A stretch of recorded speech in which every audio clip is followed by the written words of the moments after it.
Pemimpin itu menurut saya ke depan ini adalah pemimpin yang memang ada di lapangan, bukan ada di sosmed. Mana ya? Kalau mau jadi pemimpin, ya entar dulu dah.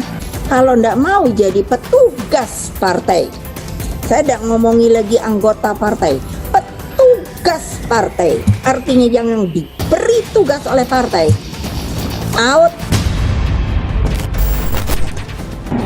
Ganjar tidak diundang karena dituding punya ambisi untuk maju di 2024. Pertanyaan publik, apa yang salah? Apa yang haram ketika Ganjar juga punya mimpi?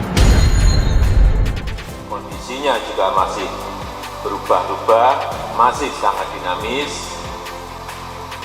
Oleh sebab itu, kita harus menjaga jangan sampai muncul gelombang kedua.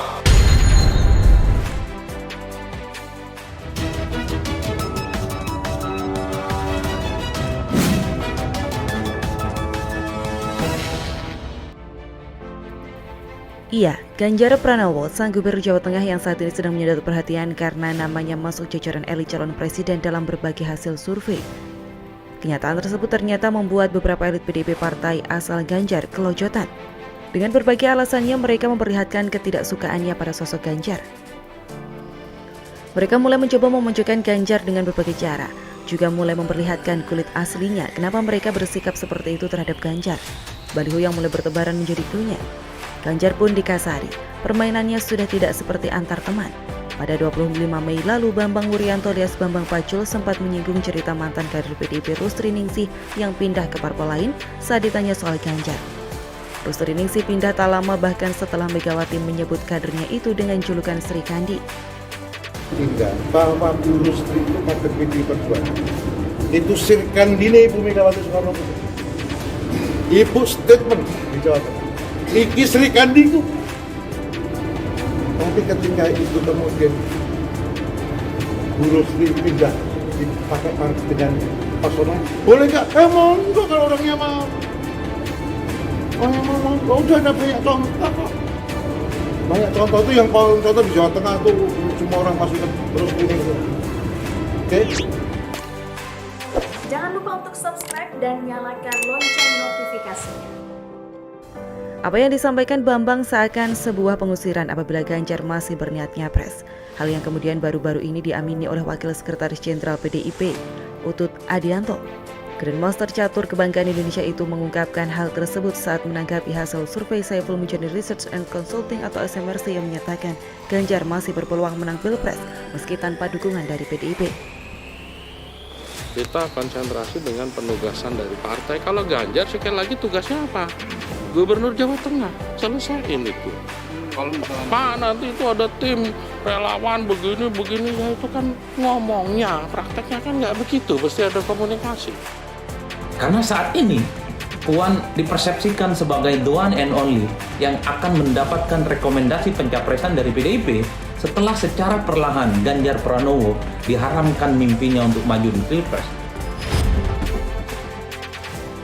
Dukungan pada capres pada pemilih yang tahu Prabowo, yang tahu Ganjar, dan tahu Anies Baswedan, tapi tanpa pemilih PDIP. Jadi orang-orang yang memilih PDIP kita tidak masukkan, maka ini hasilnya.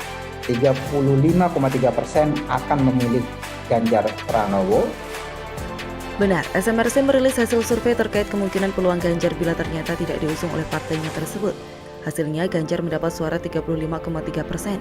Prabowo 30,8% dan Anies 25,5%. Lampu kuning untuk PDIP. Iya, benar-benar harus menjadi perhatian bagi partai banteng moncong putih itu. 3 tahun atau kurang lebih 2 tahun efektif. PDIP harus benar-benar melakukan kalkulasi cermat agar tidak terpeleset seperti pada masa Mega Pro dulu. Nanti harus kembali realistis.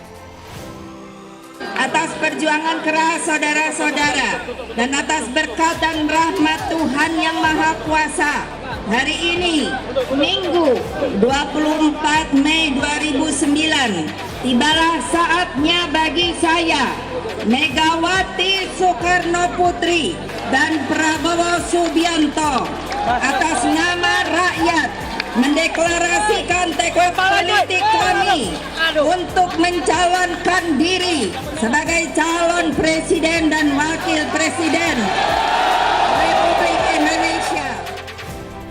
Yang tak kalah penting juga harus dilakukan pembersihan dari anasir-anasir yang kemungkinan malah memperberat putaran roda partai ke depannya. Sedari sekarang seharusnya partai sudah harus memperlihatkan kekompakannya. Persaingan internal sebaiknya ya dimainkan dengan cantik. Ganjar biarkanlah memainkan diri di panggungnya. Sementara kader lain juga seharusnya dibiarkan seperti itu juga sesuai wilayah mainnya. Para pemandu sorak yang di level elit partai, hendaknya jangan ikut-ikutan menari menyanyi yang malah akan menimbulkan tambahan kegaduhan-kegaduhan yang tidak perlu. Lalu apakah Ganjar memang akan meninggalkan PDIP? Kecil kemungkinan, bahkan malah tidak ada. Ganjar akan tetap loyal pada partai yang telah membesarkannya itu, karena tidak adanya cukup alasan untuk membuatnya hengkang dari PDIP. Pertama jelas, partai-partai di luar PDIP saat ini sudah punya nama-nama sendiri yang akan diliriknya. Mereka itu sudah ada incarannya masing-masing. Gerindra jelas sudah ada Prabowo, Nasdem bisa Anies atau Erik, PKS ke Anies, Golkar punya Erlangga Hartarto, sementara PKB punya Caimin. Ini kan urusan kerja berat. Siapa yang paling energik? Siapa namanya dua tadi? Lagi? Ya dua-duanya boleh, tapi Erik nomor 1 barangkali saya. PKS memang kasak-kusuk mendekat ke Ganjar, tapi itu agaknya hanya untuk menambah ramainya permainan, bukan tulus karena memang ingin. Otomatis peluang Ganjar sangat tipis, kecuali jika bersedia menjadi wakil. Nah, untuk kemudian bersedia menjadi cawapres. Tentu ini sebuah kehinaan bagi Ganjar. Iya, Ganjar pasti tidak akan mau merendahkan dirinya sedemikian rupa hanya untuk menjadi cawapres dari capres yang rata-rata elektabilitasnya di bawah dia. Ditambah pula dengan cara harus meninggalkan partai yang telah membesarkannya. Sebenarnya kegaduhan PDIP Ganjar ini menguntungkan bagi keduanya. PDIP seperti sedang tes pasar soal Ganjar atau Puan.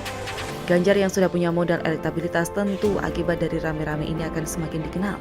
Benar, elektabilitas yang dimiliki Ganjar kali ini ternyata diperoleh dari popularitasnya yang masih di kisaran 40%-an. Jika popularitas Pak Ganjar dengan tokoh-tokoh yang lain itu sama, gitu, maka kita menemukan fakta bahwa Pak Ganjar punya elektabilitas tinggi dan punya elektabilitas lebih tinggi dibanding calon-calon yang lain. Dan masih di seputaran Pulau Jawa saja, bayangkan bila popularitas Ganjar bisa terdongkrak, bisa jadi Prabowo akan terlewati dan Anies akan semakin tenggelam. Sementara Puan sebaliknya, dia pasti lebih dikenal secara luas dibanding dengan Ganjar. Baliho dan gegeran ini tentu dimaksudkan untuk mencoba mendongkrak elektabilitas Puan yang masih remang-remang itu. Nah, apapun nanti yang akan tercapai, popularitas Ganjar yang naik atau elektabilitas Puan yang terangkat, jelas itu sebuah keuntungan bagi PDIP. Namun agaknya peluang besarnya tetap ada pada Ganjar. Bila PDIP dan Ganjar sendiri berhasil membuat tingkat keterkenalannya menjadi di kisaran 80%, sepertinya Indonesia akan memihak pada Ganjar. Jadi tenang, Ganjar tidak akan kemana-mana.